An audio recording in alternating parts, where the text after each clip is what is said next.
Бүгін біз азаттықтың ақтан атқан қасиетті күнді дәріптеп, елдігіміздің еңсесін көтерген тарихи кезеңді еске алу үшін егемендік, елдігім, тәуелсіздік, теңдігім атты іс-шарамызға қош келдіңіздер.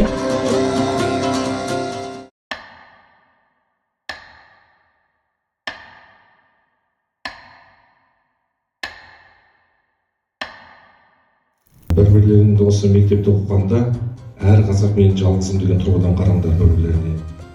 Әлім жеттік жасамаңдар бір-бірлеріне. Бір-бірлеріңді жаңағы жәбірлемеңдер, өйткені ол сенің бауырың. Әр азамат өзінің қоғамдағы орнын білу үшін бір сұраққа жауап іздеуге керек емес екен. Мен өзімнің халқыма, өзімнің еліме не істедім деген.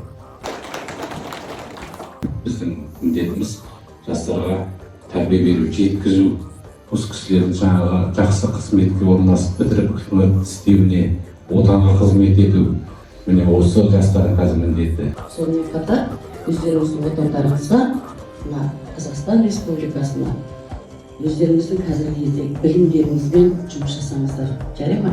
Тәртіптеріңізбен көрсете біліңіздер. Адал болыңыздар. Адалдық деген ұғымды өздеріңіздің көкіректеріңізге түйіп алыңыздар. Қамшысын салдырмас қанаттың шабасы. Айбы асқақ арыстандармен шайқастым. Абылай болып, Мысын, Шаршыштың, Алихан Ахмет, Міржақып, Мағжан Жүсіпбек, алты алаш үшін құрбаны болған намыстың. Әстелі дәмін ұйыққан, бірлік таймаған, тересі тең төрт құбыламды сайладым. Астанам, айбын, айдыны менің айбарым. Саясатқа сермей алмай семсерін, езгі күнде тері қылды меңсерін. Желтоқсанда жалынатып жастығым, құрсау болған темір қоғам теңсері.